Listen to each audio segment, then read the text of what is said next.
మన దేశ పౌరురాలైన జ్యోతి మల్హోత్రా ఎందుకు ఇంతటి ఒక పాపానికి తను పాల్పడిందని చెప్తాను. స్వప్న గారు, ఒక 100 మంది ఒక కుటుంబంలో ఉంటే ఒకళ్ళు ఇద్దరు తేడాగా పడతారు. అవును, మైండ్ సెట్టే తేడా ఉంటుంది. అలాగే సోషల్ మీడియా అనే ఒక వేదికని ఉపయోగించుకొని ప్లాట్ఫామ్ని మంచి విషయాల మీద ఇన్ఫ్లుయెన్స్ చేస్తే వాళ్ళని గుడ్ ఇన్ఫ్లుయెన్సర్స్ అంటారు. అదే సోషల్ మీడియాని ప్లాట్ఫామ్గా చేసుకొని చెడును విస్తరింపజేస్తే obviously influencers have become informers అనేది ఇప్పుడు మనకి తెలిసింది.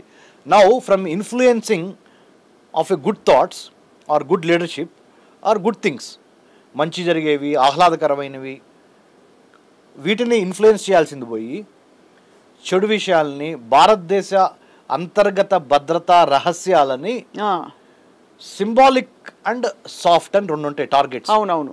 ఈ సింబాలిక్ కట్టడాలు, చారిత్రక కట్టడాలు అవనివ్వండి, వైటల్ ఇన్స్టలేషన్స్ అవనివ్వండి, జాతి యొక్క ఔన్నత్యానికి అభివృద్ధికి పాటుపడే వైటల్ ఇన్స్టలేషన్స్ని అన్నెసెసరీగా షూట్ చేసి, అన్నెసెసరీగా కాకుండా అన్నెసెసరీగా షూట్ చేయటం తప్పు.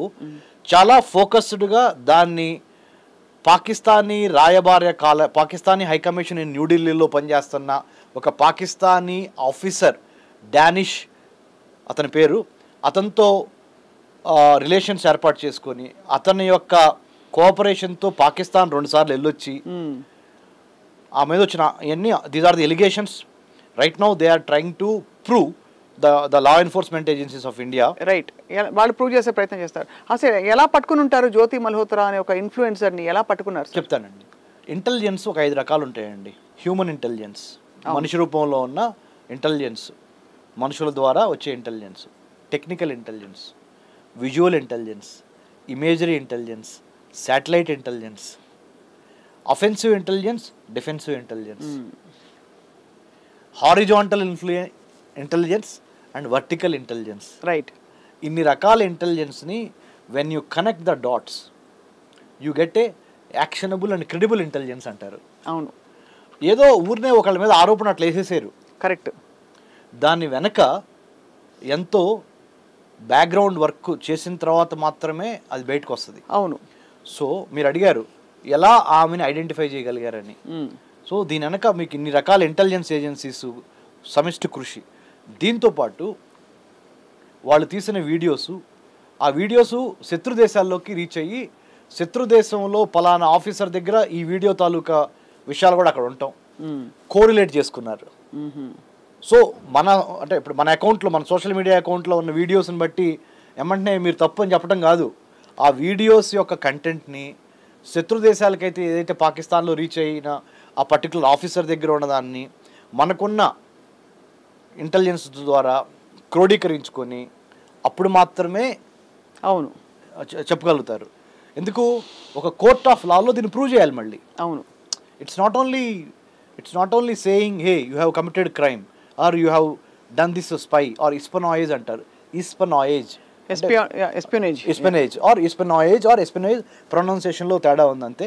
సో ఈ ఇస్పెనాయేజ్ ఆర్ ఎస్పెనాజ్ అంటే గూఢాచార్యము తెలుగులో చెప్పాలంటే, అంటే జాసూజీ అని హిందీలో అంటారు. అవును. సో ఈ గూఢాచారి అనేది ఎందుకు చేయాలి? మన దేశ అభివృద్ధి కోసం చేయాలి. అవును. లేకపోతే ఇక్కడ ఉన్న 140 కోట్ల మంది డెవలప్మెంట్ కోసం చేయాలి.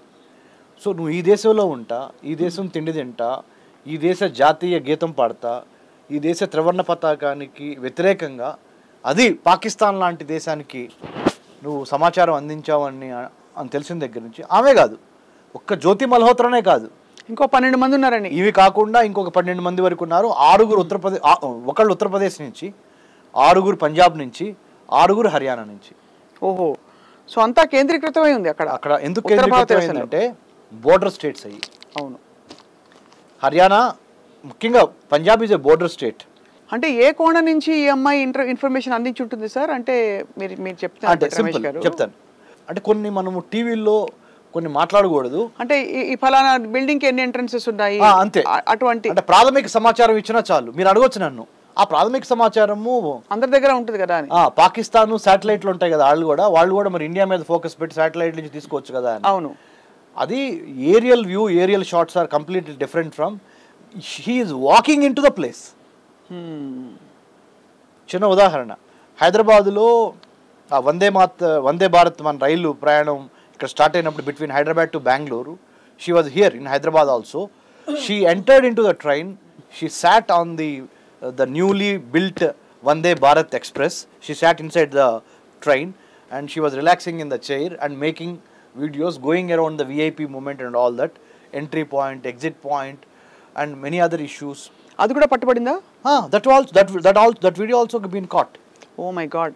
అంటే తను అసలు మొత్తం భారతదేశం వైటల్ ఇన్ఫర్మేషన్ అంతా కూడా, అంటే అన్ని కాకపోయినా చాలా వరకు సాఫ్ట్ టార్గెట్స్ కి సంబంధించి. ఇప్పుడు మీరు లాస్ట్ టైంలో కూడా స్వప్న మేడం గారు మన ఇద్దరం మాట్లాడుకున్నప్పుడు టూరిస్ట్ ప్లేసెస్ అని చెప్పారు. అవును. టెర్రరిజం, టూరిజం రెండింటి మనం గమనించాలి. టెర్రరిస్టుల యొక్క మెయిన్ టార్గెట్ ఏంటంటే టూరిస్ట్ ప్లేస్ని ధ్వంసం చేయాలి. అవును. ఎందుకు? టూరిస్ట్ ప్లేసెస్ ధ్వంసం చేయటం వలన ఆ దేశానికి ఎకానమీ పడిపోద్ది. ఫస్ట్ ఆ దేశం మీద ఉన్న పాజిటివ్ ఇంప్రెషన్ అబ్రాడ్ పడిపోతుంది. తర్వాత టూరిస్టులుగా వచ్చేవాళ్ళు ఒకళ్ళైతే ఆ టూరిజానికి సంబంధించి బిజినెస్ చేసుకొని కడుపు నింపుకునే వాళ్ళు లోకల్స్ ఉంటారే, వాళ్ళ యొక్క పొట్ట కొడతారు మీరు. ఇది టెర్రరిస్ట్ ఇన్సిడెంట్ జరగగానే హోటల్స్ మూతపడిపోతాయి, ఆ టూరిస్ట్ స్పాట్స్ మూతపడిపోతాయి. తద్వారా టూరిస్ట్ గైడ్ల దగ్గర నుంచి టూరిస్టులకు అమ్ముకునే వస్తు సామాగ్రి ఎన్ని ఉంటాయి అవన్నీ ఆ వ్యాపారస్తులందరూ దివాళా తీస్తారు. కరెక్ట్. దాని మూలన ఏమవుద్ది, అక్కడున్న వాళ్ళకి దేశం మీద ఒక రకమైన చూడు ఈ దేశం మమ్మల్ని కాపాడలేకపోయింది అదొక ఫీలింగ్. మనకి 26/11 కూడా ఇంచుమించు అంతే కదా, ఒక చాలా పెద్ద దెబ్బ పడింది. అండ్ ఇప్పుడు పహల్గామ్ కూడా ఒక టూరిజం బాగా ఆగిపోయింది బికాస్ ఆఫ్ ద, మీరు అన్నట్టు టూరిజం చాలా పెద్ద ఏది వీళ్ళు బాగా బాగుపడిపోతున్నారు. లోకల్ సగటు కాశ్మీరీ యువత ఎడ్యుకేషన్ పెరిగింది ప్రామాణికంగా 2019 నుంచి. మీరు గమనించండి, ఎడ్యుకేషన్ ఆపర్చునిటీస్ పెరిగినాయి, ఎంప్లాయ్మెంట్ ఆపర్చునిటీస్ పెరిగినాయి. Lot of Kashmiri youth started coming out of Kashmir to మన మిగతా పట్టణాలకి భారత్లో ఉన్న. ఇక్కడి నుంచి చాలామంది అక్కడికి వెళ్తున్నారు. అదే. సో ఈ మంచి మ్యాచ్ మిక్సింగ్ జరుగుతుంది కదా, we're going there, they are coming here. తద్వారా ఏం పెరుగుతుందండి, నేషనల్ ఇంటిగ్రిటీ పెరుగుతుంది. అవును. ఓ కాశ్మీరీస్ అంటే ఎవరో కాదు, మనవాళ్లే, వాళ్ళు ఇట్లా ఉంటారు, వాళ్ళ ఆచారం ఇది, వాళ్ళ వ్యవహారం వెళ్ళి వాళ్ళ పద్ధతి ఇది అని మనకు తెలుస్తుంది. ఓ సౌత్ ఇండియా నుంచి కాశ్మీర్ వచ్చారు, దక్షిణ భారతం యొక్క సాంప్రదాయము, విలువలు, ఇది మొత్తం అక్కడ తెలుస్తుంది. ఆ విధంగా ఏమవుతుంది, దేశం ఐక్యం అవుతుంది. అవును. ఆ ఐకమత్యం పెరిగితే ఏమవుద్ది, బలం పెరుగుద్ది. బలం పెరిగితే ఏమవుద్ది, శత్రువుని చీల్చి జెండాడచ్చు. సో ఇవన్నిటినీ గమనించి వాళ్ళు ఇక్కడ మన పరమత సహనం ఉంది మేడం. ఇది హిందూ ముస్లిం యొక్క మంచి ఐక్యత ఏదైతే ఉందో, the unity, they wanted to make a dent. అంతే. వాళ్ళు 26 మంది మన టూరిస్టుల్ని, మన భారతీయ పౌరుల్ని పట్టున పెట్టుకున్నారు. అది ఒక ఎత్తు అయితే అసలు మెయిన్ గేమ్ ఏంటో తెలుసా, 40 కోట్ల మంది ముస్లిమ్స్ భారతదేశంలో ఉంటే, లేదా 30 కోట్ల మంది ఉంటే, ఆ 30 కోట్ల మందిని కూడా ఇక్కడున్న మిగతా హిందూ ముస్లిమ్స్ గొడవలు జరిగితే తద్వారా పాకిస్తాన్ లాపడొచ్చు. They wanted to take advantage out of this. అంతే. అది they miserably failed because we have shown exemplary unity in diversity. India stands for unity in diversity అనేది క్లియర్గా చెంప లాగి పెట్టి కొట్టారే. మీరు ఎన్నైనా డ్రామాలు వేయండి, హిందూ ముస్లిమ్స్ మేము ఇక్కడ కొట్టుకొని చచ్చే పరిస్థితి రాదు. ఎందుకంటే మా ఇద్దరి మధ్య చక్కటి అండర్స్టాండింగ్ ఉంది. Right. We have a wonderful understanding between Hindu Muslim, religious tolerance, పరమత సహనము మాకు నిండుగా మెండుగా ఉన్నాయి.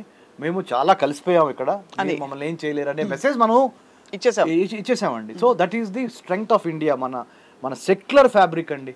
అవును స్వప్న గారు, మన బలం missiles, drones, arms, BrahMos, S-400, Tejas, INS Vikrant. This is at one level, our strength. The real strength is, besides all these things, our unity in diversity, religious tolerance, secular fabric of this country is the Sri Rama Raksha.